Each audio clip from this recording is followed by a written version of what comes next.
और मुझे लगता था कि अब मैं अध्यक्ष नहीं हूं, कार्यकर्ताओं को कैसे मिलूंगा, मगर आज एहसास हो रहा है कि पार्टी के संगठन से जुड़ा हुआ व्यक्ति अध्यक्ष रहे ना रहे, पार्टी इसकी चिंता करती है। मित्रों, जब छत्तीसगढ़ से रमन सिंह और अध्यक्ष जी का फोन आया कार्यकर्ताओं को मिलने का, तब मैंने उनको बताया नहीं कि मैं एक दिन से चिंता कर रहा था कि यहां से रायपुर जाऊंगा और सबको मिले बगैर आऊंगा तो मुझे कैसा लगेगा, मेरे कार्यकर्ताओं को कैसा लगेगा। मगर छत्तीसगढ़ भारतीय जनता पार्टी ने मेरी पसोपस को, मेरी दिक्कत को सरल कर दिया और आज आप सबके सामने मैं हूं, मुझे बातचीत करने का आपसे मौका मिला है। मैं फिर से छत्तीसगढ़ भारतीय जनता पार्टी का धन्यवाद करना चाहता हूं। मित्रों, मैं बहुत कम आयु से भारतीय जनता पार्टी का कार्यकर्ता बना हूं। अभी पूरी समझ भी नहीं आई थी, तब से भारतीय जनता पार्टी का कार्यकर्ता बना हूं और बचपन से लेकर आज तक हमेशा पार्टी के संगठन, पार्टी के निर्णय, पार्टी का फैसला, इसके साथ पार्टी के सिद्धांत, पार्टी के विचारधारा, पार्टी की कार्यपद्धति, इसको समझने का और इसके अनुसार जीने का मैंने प्रयास किया है। मैं एक ही बात सीखा हूं कि भारतीय जनता पार्टी सभी राजनीतिक दलों में एक प्रकार से एक अकेली पार्टी है जो विचारधारा के लिए राजनीति के अंदर आई है। ये बात हमने हमेशा याद रखी। कम्युनिस्ट पार्टी को छोड़ दो तो ढेर सारी पार्टियां तो अब परिवार की पार्टियां बन गई है, इनका कोई विचारधारा ही नहीं है, विचारधारा से कोई लेन देन नहीं है, कोई स्नान सूतक का संबंध नहीं। भारतीय जनता पार्टी एक ऐसी पार्टी है, 1950 से लेकर 2020 तक की पूरी यात्रा, हमारा रास्ता ना कभी भटका है ना कभी हमने बदला है। विचारधारा के आधार पर चले और राजनीति में आने का हमारा कारण भी विचारधारा था, चुनाव का जय पराजय या सत्ता नहीं था। कभी कभार छत्तीसगढ़ के कार्यकर्ता आते हैं और निराशा व्यक्त करते हैं कि हमारी सरकार नहीं रही, सत्ता चली गई। मुझे उनको तो मैं नहीं कहता, मगर आज सब कार्यकर्ता बैठे हैं, मैं उनको कहना चाहता हूं कि बड़ा दुख होता है। बहुत कम कार्यकर्ता होंगे जो सत्ता जाने से दुखी है, क्योंकि भारतीय जनता पार्टी का कार्यकर्ता तो जब विपक्ष में होता है तभी खिलता है, तभी वो मुस्कुराता है। क्योंकि भारतीय जनता पार्टी का कार्यकर्ता संघर्षशील कार्यकर्ता है। इसके व्यक्तिगत राजनीति नहीं होती। हमारी आइडियोलॉजी की, पार्टी की राजनीति के अंदर रचा बसा रमा हुआ कार्यकर्ता होता है। परंतु मैं आज फिर से एक बार, ढेर सारे नए कार्यकर्ता भी होंगे, कुछ चढ़ाव उतार देखकर क्षुब्ध हुए कार्यकर्ता होंगे, इसमें आपका दोष नहीं देखता। मैं भी छत्तीसगढ़ यूनिट का कार्यकर्ता होता तो क्षुब्ध हो जाता, क्योंकि जिस प्रकार का विकास का काम छत्तीसगढ़ जैसे पिछड़े राज्य के अंदर रमन सिंह के नेतृत्व में भारतीय जनता पार्टी ने किया था, पराजय की अपेक्षा किसी को नहीं हो सकती। मगर हम लोकतंत्र के अंदर हैं, जनता का फैसला ईश्वर का फैसला होता है, उसको स्वीकार कर आगे चलना चाहिए। उस स्पिरिट को हमने करना चाहिए और इस स्पिरिट ही हमें आगे की लड़ाई का मार्गदर्शन करना है, मार्गदर्शन करता है। मित्रों, आज मैं आपको याद दिलाने आया हूं कि हम वो पार्टी है जिसकी संसद के अंदर 2 सीटें हो गई थी और राजीव गांधी ने हमारा मखौल उड़ाया था, हम दो हमारे दो। हम दो मतलब अटल जी, अडवाणी जी दोनों संसद के बाहर थे, हमारे दो मतलब हमारा 2 सांसद। पूरा 400 कांग्रेसियों का टोला वहां हंसा था और आज स्थिति हो गई है कि वो कांग्रेस को विपक्ष में बैठने लायक सांसद भी नहीं मिले हैं और हमारी 300 सीट। इसमें से दोनों बातें हमने सीखनी है। जय पराजय दोनों जीवन का हिस्सा है, जब विजय मिलता है तो राजीव गांधी के निवेदन की तरह अहंकारी नहीं होना है, और पराजय आता है तब हताशा में नहीं डूबना है। अगर अटल जी, अडवाणी जी, कुशाभाऊ हताशा में डूबे होते तो हमारा तो अस्तित्व ही न रहा होता। भारतीय जनता पार्टी संघर्ष के आधार पर, विचारधारा के आधार पर आगे बढ़ने वाली पार्टी है। और अगर हमारा समर्पण सच्चा है, हमने सच्चे मन से सेवाएं करी है, सच्चे मन से विकास को गांव गांव तक, जन जन तक पहुंचा है, आदिवासी माँ, आदिवासी भाई, आदिवासी किसी किसान के घर में खुशियां पहुंचाई है, खुशहाली पहुंचाई है, तो मेरी बात याद रखना मित्रों, भ्रांति टूटते समय नहीं लगता। कोई भी भ्रांति लंबा समय जी नहीं सकती। कांग्रेस पार्टी ने चुनाव के वक्त, मैं भी यहां था, अलग अलग प्रकार के वादे, लोक लुभावन वादे दिए, और ये आदिवासी बहुल क्षेत्र के अंदर, ओबीसी बहुल क्षेत्र के अंदर एक बार चुनाव जीत गए। परंतु इसके बाद लोकसभा का चुनाव आया, और लोकसभा के चुनाव लगभग 9 महीना बाद ही आए थे। कितना समय गया होगा रमन सिंह? 8-9 महीना गए होंगे, 6 महीना। कभी 6 महीने में जनादेश बदलते हुए देखा है आपने? 6 महीने में जनादेश नहीं बदलते हैं मित्रों, परंतु 6 महीने में ही कांग्रेस की सरकार को छत्तीसगढ़ की जनता पहचान गई, और पूरा का पूरा छत्तीसगढ़ भारतीय जनता पार्टी और मोदी जी के साथ लामबंद हो गया। हमारी सीटों में बढ़ोतरी हुई, और मोदी जी के नेतृत्व में फिर से एक बार ये सिद्ध हो गया कि छत्तीसगढ़ भारतीय जनता पार्टी का गढ़ है, उसको कोई तोड़ नहीं सकता। और हमारा दायित्व क्या है? आज जनता ने हमें लोकतंत्र के अंदर एक जिम्मेदार और सकारात्मक विपक्ष का दायित्व दिया है। जनता ने हमें विपक्ष से नाते काम करने का दायित्व दिया है। हमारा दायित्व है कि छत्तीसगढ़ के आदिवासी, छत्तीसगढ़ के पिछड़े समाज की, छत्तीसगढ़ की बहनों की, छत्तीसगढ़ के युवाओं के अधिकार की रक्षा के लिए हम संघर्ष करें। जो खोखले वादे किए थे और जिस प्रकार से सरकार चल रही है, उसको लोगों के सामने जाकर उजागर करने का काम करें।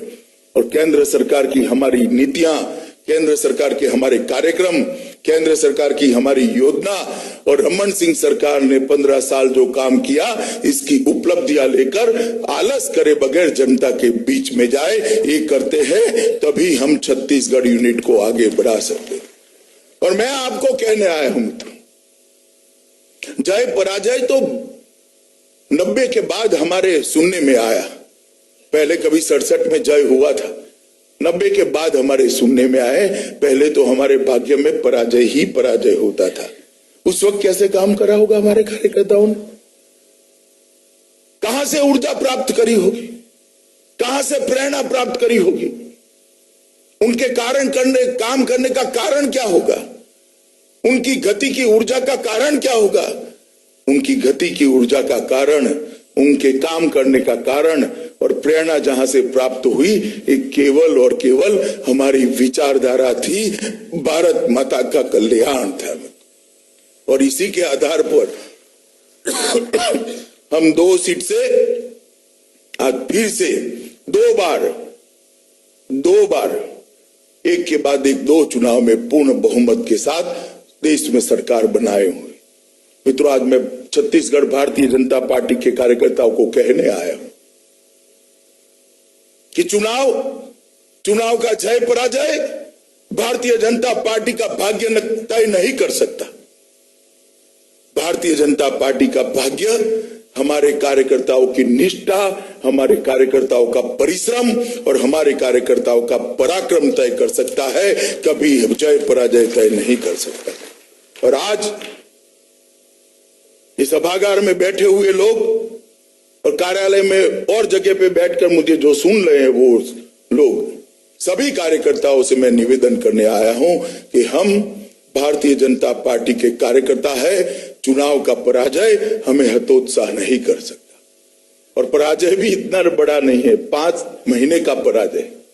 5 महीने में हम फिर से बैठकर खड़े हुए, जनता ने अपना जनादेश सुनाया है और ये सरकार जो वादे किए थे वो वादों को पूर्णतया लागू करने में विफल रही हुई पिसड्डी सरकार है। और जनता आज भी हमारी सरकार को याद कर रही है कि हमारी सरकार थी तब किस प्रकार से इनकी कठिनाइयों के साथ भाजपा का कार्यकर्ता, भाजपा के विधायक, भाजपा का मंत्री, भाजपा का मुख्यमंत्री चट्टान की तरह खड़ा रहता था। चाहे ओले गिर जाए, चाहे ज्यादा बारिश आ जाए, चाहे सूखा आ जाए, चाहे गांवों के अंदर विकास पहुंचाना हो, युवाओं के लिए रोजगारी के कार्यक्रम करने हो, दूर क्षेत्र में नक्सलवाद पर लगाम कसनी हो, हर क्षेत्र के अंदर हमने बहुत अच्छे परिणाम लाए। और मित्रों, इसी के आधार पर हमने आगे बढ़ना है। अभी 2019 में नरेंद्र मोदी जी की सरकार बनी। पूरा देश विपक्ष के एकदम झूठे और झंझावाती प्रचार के सामने एक मुश्त होकर नरेंद्र मोदी जी को 303 रिकॉर्ड सीटों के साथ फिर से एक बार प्रधानमंत्री बनाया। इसका कारण 5 साल तक अपनी जो सरकार चली, वो 5 साल की सरकार में हमने देश को बदलने का प्रयास किया, देश के अंदर बदलाव लाए, देश की समस्याओं को समझा, देश की समस्याओं को सुलझाया। देश के 60 करोड़ गरीब जो 70 साल की आजादी के बाद ऐसा मानते थे कि कोई सरकार हमारी सूद नहीं लेती, कोई सरकार हमारी चिंता नहीं करती। मित्रों, ये गरीबों के घर के अंदर पहली बार आजादी के बाद फायदा पहुंचाने की शुरुआत नरेंद्र मोदी जी की की। 60 करोड़ गरीबों के घर में बैंक अकाउंट नहीं था, माताओं के पास गैस का चूल्हा नहीं था, माताओं और बच्चियों के लिए शौचालय नहीं था, गरीब के पास घर नहीं था, स्वास्थ्य की सुविधाएं नहीं थी। ये सारी चीजें उसको खलती थी, खटकती थी कि जो शहर में तो रहते हैं, जो धनी है, जो संपन्न है, उनके पास तो ये सारी चीजें हैं। मेरे बच्चे को रात को पढ़ाई लिखाई करनी है, मेरे घर में बिजली नहीं है, मेरी माँ मेरी पत्नी को आज भी धुआं खाकर रसोई करनी पड़ती है, खाना पकाना पड़ता है, मेरी बच्ची को, मेरे घर की महिलाओं को शर्मसार होकर खुले में शौच क्रिया के लिए जाना पड़ता है। अगर घर में बीमारी आ जाए तो असहायता के साथ ईश्वर के प्रार्थना के अलावे हम कुछ नहीं कर पाते। ये सारी असहायताओं को नरेंद्र मोदी सरकार ने एक 5 साल के कालखंड के अंदर समाप्त कर दिया। 13 करोड़ लोगों के घर में गैस के सिलेंडर पहुंचाए, 10 करोड़ से ज्यादा शौचालय बनाए, लगभग 5 करोड़ लोगों को घर दिया, हर घर में एलईडी बल्ब पहुंचाया, हर घर में बैंक अकाउंट पहुंचाया और 60 करोड़ लोग और 10 करोड़ परिवार को 5 लाख तक का स्वास्थ्य का पूरा खर्चा फ्री ऑफ कॉस्ट करने का काम नरेंद्र मोदी सरकार ने। इसके साथ ही ये 60 करोड़ लोग देश की विकास यात्रा के साथ जुड़े। ये 60 करोड़ लोग, उसके बच्चे जो पहले कभी स्वप्न नहीं देख पाते थे, जो उनको देखने चाहिए थे, क्योंकि पेट में जब खाना हो तभी स्वप्न आते हैं, पेट में जब भूख हो तो भूख के अलावे कोई चीज सोचने में नहीं आती है। नरेंद्र मोदी जी ने उनके पेट का गड्ढा भरकर उसके घर में सारी बेसिक सुविधाएं पहुंचाकर उसको स्वप्न देखने का अधिकार दिया कि हाँ, मैं भी इंजीनियर बन सकता हूं, हाँ मैं भी डॉक्टर बन सकता हूं, मैं भी आईएएस और आईपीएस अफसर बन सकता हूं। ये 60 करोड़ लोगों के अंदर पड़ा हुआ टैलेंट, ये 60 करोड़ लोगों के अंदर पड़ा हुआ बुद्धिधन, जो देश के लिए काम नहीं आता था, उसको देश के विकास के साथ जोड़ने का एक बहुत महान काम नरेंद्र मोदी जी ने, हमारे नेता भारतीय जनता पार्टी के और देश के प्रधानमंत्री ने किया और 60 करोड़ लोग देश की विकास धारा के, विकास यात्रा के अंदर इसके सहभागी बन गए, सहयात्री बन गए। और मित्रों, वहीं से देश के अंदर एक नई क्रांति की शुरुआत हुई। देश की सुरक्षा, जब जब कांग्रेस की सरकारें रही, तुष्टीकरण की राजनीति के कारण देश की सुरक्षा को उन्होंने तार तार करा। देश के दुश्मन देश के अंदर आकर देश तोड़ने का षड्यंत्र करते हैं, उस पर कोई कदम उठाना है, उनको अपनी वोट बैंक की चिंता हो जाती है। भारतीय जनता पार्टी की नरेंद्र मोदी सरकार आई, बड़ा परिवर्तन आ गया। इस देश की कभी रक्षा नीति ही नहीं थी। विदेश नीति के आधार पर, शांति के नाम पर ही हमारी रक्षा नीति चलती थी। पाकिस्तान से आए दिन आतंकवादी घुस जाते थे, बम धमाके करते थे, जवानों का सर काट कर ले जाते थे, उनको कहने वाला कोई नहीं था। नरेंद्र मोदी सरकार आई, उरी और पुलवामा में हमला हुआ मित्रों, और उसके साथ ही 10 ही दिन के अंदर द्रुत गति से फैसले लिए गए। हमारे सेना के जवान सर्जिकल स्ट्राइक और एयर स्ट्राइक कर कर पाकिस्तान के घर में घुसकर उसके आतंकवादियों को खत्म कर कर वापिस आए। और देश को पहली बार एहसास हुआ, हमारा देश भी हमारे जवानों के मृत्यु का बदला ले सकता है। पहले पूरी दुनिया में 2 ही देश ऐसे थे जो जब कोई भी इनके जवानों को छूता था वो घर में घुस कर मारते थे, अमेरिका और इजराइल। ये 2 देशों की सूची में मोदी जी ने हिंदुस्तान का, मेरे भारत का नाम जोड़ने का काम कर दिया। और बच्चा बच्चा, चाहे गरीब हो, तवंगर हो, युवा हो, बूढ़ा हो, पुरुष हो, महिला हो, सब लोग इससे गौरवान्वित हुए कि मेरा देश अपनी रक्षा कर सकता है, अपनी सीमाओं को सुरक्षित रख सकता है, अपना सार्वभौमत्व का रक्षा कर सकता है। ये भाव देश के 130 करोड़ लोगों में जगाने का काम नरेंद्र मोदी जी ने किया। ढेर सारे प्रशासनिक बदल किए, डीबीटी से लेकर, शिक्षा से लेकर, एडमिनिस्ट्रेशन तक, ढेर सारे। मैं इसमें बहुत ज्यादा नहीं जाना चाहता। हमारे अर्थतंत्र को जो $2 ट्रिलियन का था, उसको $3 ट्रिलियन 5 साल में पहुंचा है। 70 साल तक कांग्रेस के 55 साल के शासन के अंदर, आजादी के बाद $2 ट्रिलियन का इकोनॉमी बना था। नरेंद्र मोदी जी ने 5 ही साल में इसको $3 ट्रिलियन का बनाया। और मित्रों, मेरी बात याद रखना, आज भी राहुल बाबा तंज कसते हैं, उनका काम है तंज कसना, मगर मैं आपको कहकर जाता हूं कि 2024 में $5 ट्रिलियन की इकोनॉमी बनकर हम 1 से 3 नंबर की अर्थव्यवस्था के अंदर खड़े होंगे। ये संकल्प जो है, ये निर्णय जो है, ये फैसला जो है, वो वही ले सकता है जो खुद की चिंता नहीं करता, जनता की चिंता करता है। खुद की चिंता नहीं करता, देश की चिंता करता है। देश के दलित, आदिवासी, पिछड़ा समाज, इसके गौरव के लिए अनेक काम नरेंद्र मोदी सरकार ने 5 साल के लिए किए। और इसीलिए जब 5 साल के बाद चुनाव आया तो सबने लामबंद होकर देश में एक ही व्यक्ति पर भरोसा किया और फिर से 303 सीटों के साथ भारतीय जनता पार्टी ने अपनी सबसे बड़ी जीत अर्जित करी। मित्रों, उसके बाद 303 सीटें आई, पूर्ण बहुमत आया, राज्यसभा में भी बहुमत आया।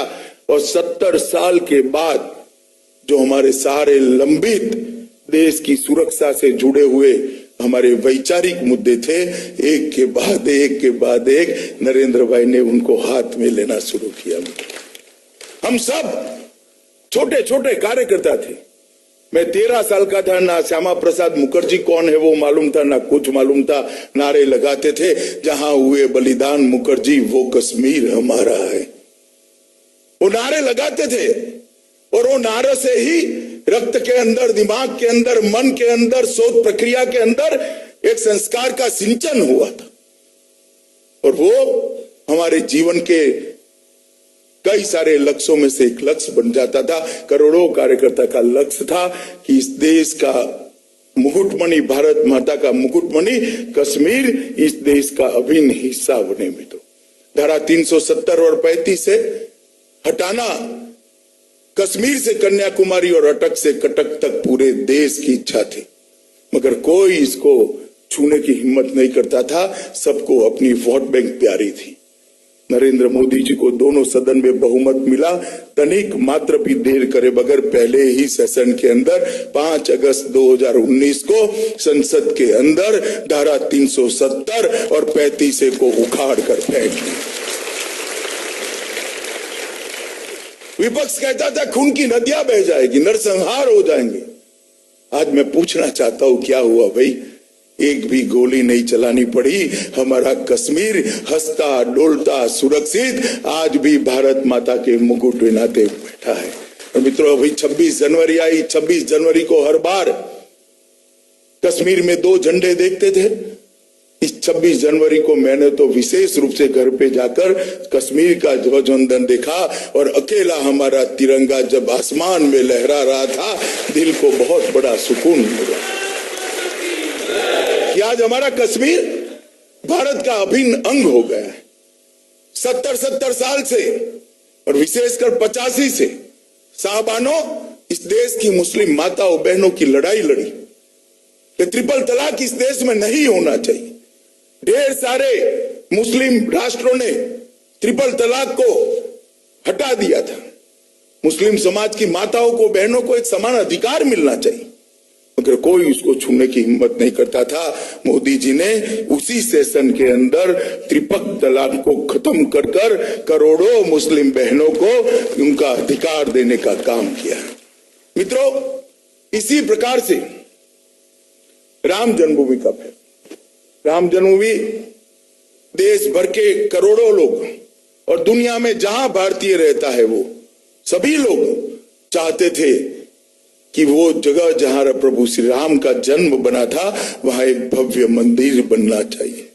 550 साल के इतिहास में लाखों लाखों लोग मारे गए, आंदोलन हुआ, संघर्ष हुआ, मगर परिणाम नहीं आता था। कोर्ट में जब भी केस आता था, कांग्रेस पार्टी और उसके सहयोगी दल तारीख पे तारीख लेते जाते थे और मसला लटकता रहता था। ढेर सारे लोगों ने जीवन में कभी पैर में जूते नहीं पहने, 7 पीढ़ियों तक पगड़ियां नहीं बांधी। कई लोगों ने राम जन्मभूमि आंदोलन के बाद मीठा खाना छोड़ दिया। कई लोगों ने अनेक कठोर व्रत रखे, मगर इसका निराकरण नहीं आता था। मोदी जी की सरकार बनी, कोर्ट में केस आया, केस सरलता से चलने लगा और सुप्रीम कोर्ट ने फैसला कर दिया। 5 जजों ने यूनानिमस फैसला किया कि मंदिर वहीं बनेगा जहां राम लल्ला जन्मे थे।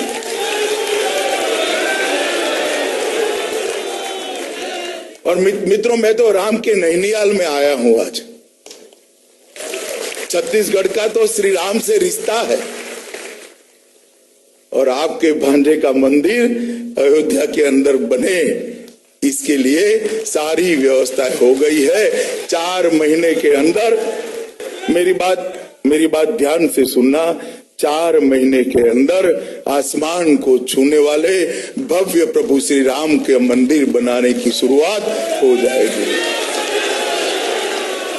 आज करोड़ों लोग, देश के करोड़ों लोग जिस दिन की सदियों से राज 550 साल से कई पीढ़ियां खत्म हो गई, ये इच्छा समाप्त नहीं होती थी।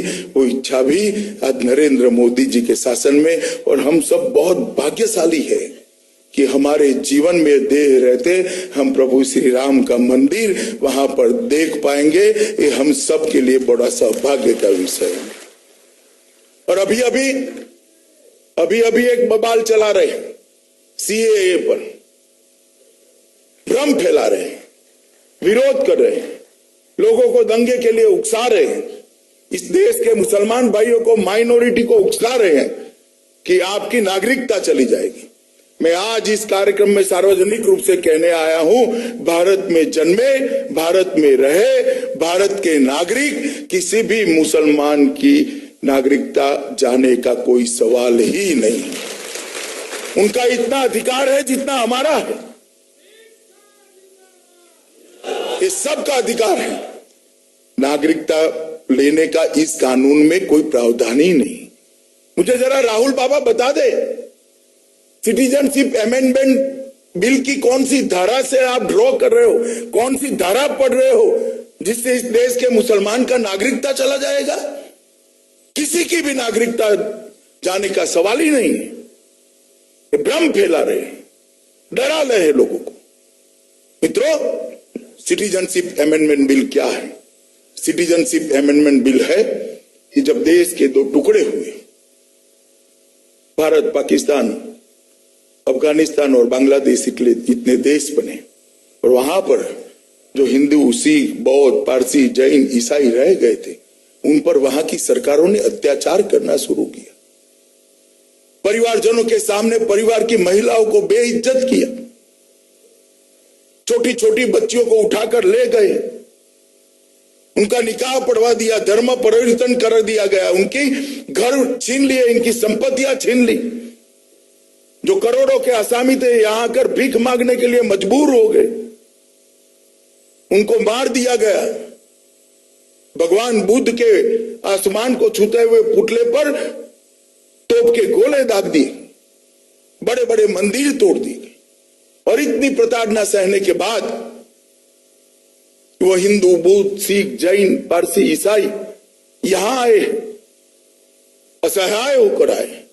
और ये हमारा वादा था, जवाहरलाल नेहरू, महात्मा गांधी, मौलाना आजाद, सरदार पटेल, राजेंद्र प्रसाद, सबका वादा था कि वहां जो रह रहे यहां आएंगे तब भारत उनको स्वीकार करेगा। हम वादे से कैसे मुकर सकते हैं? इतने अत्याचार सहकर, इतने दुख दर्द सहकर ये लोग यहां आए हैं, उनको हम नागरिकता देना चाहते हैं। इसमें किसी की नागरिकता लेने का सवाल ही कहां है? किसी की नागरिकता नहीं जाने वाली है। प्रधानमंत्री जी ने स्पष्ट किया, मैंने संसद के पटल पर स्पष्ट किया कि इसमें किसी की नागरिकता लेने का प्रावधान ही नहीं है, नागरिकता देने का प्रावधान। अब मुझे बताओ भाइयों, बहनों, माताओं, कार्यकर्ता भाइयों, जो इतने प्रताड़ित होकर आए हैं, उनको नागरिकता देनी चाहिए या नहीं देनी चाहिए? जोर से बोलो, देनी चाहिए या नहीं देनी चाहिए? उनको आसरा देना चाहिए या नहीं देना चाहिए? मित्रों, ये कह रहे हैं, अभी केजरीवाल कहते थे कि भाजपा को पाकिस्तानी प्यारे हैं। केजरीवाल जी, आप हमें देशभक्ति न सिखाओ। हमारा तो जीवन ही भारत माता के जयकारे के साथ शुरू हुआ और उसके जयकारे के साथ समाप्त होगा। हमें मत सिखाइए देशभक्ति। ये पाकिस्तानी नहीं है, हमारे भाई है जो उस वक्त की आपाधापी में यहां नहीं आ पाए थे, अब आ गए हैं, प्रताड़ित है, दुखी है, अनेक यातनाओं को सहन करके आए हैं। क्या उनको हम नागरिकता न दें? क्यों? क्योंकि आपको वोट बैंक की राजनीति करनी है। दिल्ली में दंगे करा दिए, यूपी में दंगे करा दिए। और मित्रों, मैं आज सबके सामने कहने आया हूं, नरेंद्र मोदी जी ने दुनिया में सबसे बड़ा मानवता का काम किया है। ये लाखों करोड़ों दुखियारों को भारत की नागरिकता देकर उनको सम्मान देकर। और कांग्रेस पार्टी ये न समझे कि इसका राजनीतिक विरोध कर आप कोई फायदा उठा लोगे। भाजपा का कार्यकर्ता घर घर जाएगा, संपर्क करेगा, देश की जनता के सामने जाएगा और अपना पक्ष रखेगा, समझाएगा। और जब जनता समझेगी, समझ रही है, आप श्रीमान राहुल जी, आपकी पार्टी का हाल सोच लो क्या होगा। और ये हमें राष्ट्रभक्ति सिखा रहे। मित्रों, मैं आपको पूछना चाहता हूं, 2 साल पहले जेएनयू में नारे लगे, भारत तेरे टुकड़े हो 1000। उन लोगों को जेल में डालना चाहिए या नहीं डालना चाहिए? आप बताइए। भारत के टुकड़े करने की जो बात करता है उसको जेल में डालना चाहिए या नहीं डालना चाहिए? मोदी जी ने निर्णय किया कि कन्हैया कुमार एंड कंपनी जो है उसको जेल में डाल दो, जेल में डाल दिया। अब केस चला, केस चलने के वक्त अरविंद केजरीवाल की सरकार ने प्रोसिक्यूशन परमिशन देनी थी। 1.5 साल हो गया, आज तक प्रोसिक्यूशन की परमिशन नहीं दी है। 1.5 साल हो गया। शर्म आनी चाहिए इन लोगों को, चुल्लू पर पानी में डूब मरना चाहिए। कल भी ये सर्जिल का बयान देखिए, वीडियो देखिए, देख रहे हैं ना आप? कन्हैया कुमार से भी ज्यादा खतरनाक बोले। चिकन नेट को काट दो, आसाम भारत से कट जाएगा। अरे 7 पुश्ते लग जाएगी भैया, आसाम ऐसे नहीं कटेगा। आज दिल्ली पुलिस ने उनको धर लिया है और आज जेल की हवा खाने के लिए उनको दिल्ली ला रहे। और ये सारे जो बयान देते हैं, सर्जिकल स्ट्राइक आते हैं इसका विरोध करते, ट्रिपल तलाक आते घटाते हैं इसका विरोध करते, सीएए लाते हैं इसका विरोध करते हैं, भारत माता के टुकड़े करने वाले के नारे लगाते हैं, इसका धरपकड़ का विरोध करते, उसकी जेल में जाने का विरोध करते हैं। और खूबी क्या है, जैसे ही राहुल गांधी और केजरीवाल बोलते हैं, ममता जी बोलती है, दूसरे दिन पाकिस्तान के प्रधानमंत्री ही बोलते हैं। इनकी भाषा और उनकी भाषा जाने दो जुड़वा भाई है, ऐसे ही एक है। मेरी तो कई बार समझ में नहीं आता कि क्या रिश्ता है इन लोगों के। मैं पूछता हूं, बताते भी नहीं कि भाई क्या रिश्ता है, आप दोनों की भाषा क्यों एक समान है, आपके विचार क्यों एक समान है। यूएन के अंदर पाकिस्तान प्रस्ताव लेकर जाता है, उसमें अधिकृत रूप से राहुल गांधी को कोट करता है कि राहुल गांधी कहते हैं कि 370 नहीं हटनी चाहिए। मैं इनको पूछना चाहता हूं, वो तो जवाब नहीं देते हैं, मगर भारतीय जनता पार्टी के कार्यकर्ता का फर्ज है कि देश की जनता के सामने जाकर उनको देश की जनता सवाल पूछे। इस प्रकार का प्रचार और इस प्रकार का कार्यक्रम भारतीय जनता पार्टी ने बनाना चाहिए। मित्रों, ये जो लोग आज देश को गुमराह कर रहे हैं, उनको मैं बताना चाहता हूं, असत्य के पैर नहीं होते हैं, असत्य का आयु लंबी नहीं होती है। चाहे कितना ही जोर लगा दो, अंततो गत्वा विजय तो सत्य की ही होती है, सत्य की ही होती है। और हम जिस विचारधारा पर चले हैं, वो विचारधारा किसी का विरोध नहीं करती है। वो विचारधारा देश की रक्षा की विचारधारा है। वो विचारधारा किसी को धिक्कार करना नहीं सिखाती है। वो विचारधारा देश को प्यार करने सिखाती है।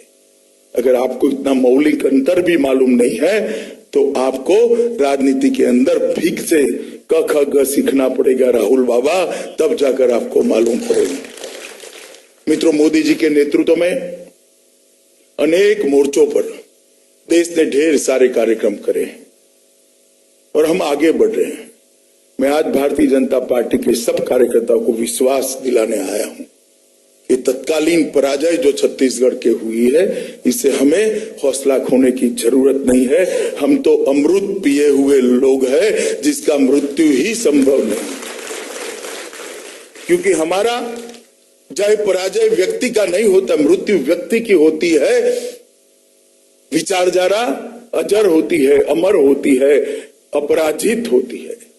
हम मृत्यु के पिए हुए लोग हैं, जो विचारधारा को लेकर निकले हैं, अमृतत्व को पिए हुए लोग हैं, मृत्यु को पराजित करने वाले लोग हैं। मित्रों, मेरा आप सबसे आग्रह है, जिन्होंने मृत्यु पर विचार पाई है, ऐसी विचारधारा के अनुयायी कभी भी पराजित नहीं होते हैं। हमने मृत्यु के ऊपर हमारे अस्तित्व को रखा है और ये विचारधारा अभी सदियों तक चलने वाली है। और इसी विचारधारा के चलते भारत विश्व को नेतृत्व करने के लिए आज समर्थ हुआ है और आने वाले दिन में विश्व गुरु बनने की दिशा में भी हम निश्चित आगे बढ़ेंगे। ये विश्वास हमारी विचारधारा में, हमारी पार्टी में, मोदी जी के नेतृत्व में हम सबका अटल रहे, अफर रहे। और ये विश्वास के आधार पर हम लोग भारतीय जनता पार्टी को बढ़ाते चले और देश के कोने कोने में कमल ध्वज का निशान पहुंचाते रहे। यही देश भर के कार्यकर्ताओं से भी अपेक्षा है और छत्तीसगढ़ के कार्यकर्ताओं से भी अपेक्षा है। हम पार्टी को आगे बढ़ाएं, हमारी विचारधारा और सरकार की योजनाओं को लेकर, हमारी यहाँ जो सरकार थी उसकी सफलताओं को लेकर, उसके अचीवमेंट्स को लेकर घर घर जाएं और फिर से एक बार छत्तीसगढ़ की जनता के मन में भारतीय जनता पार्टी के प्रति विश्वास का वातावरण निर्मित करें। यही आप सबसे अभ्यर्थना है, मेरे साथ बोलिए, भारत माता की, भारत माता की, वंदे वंदे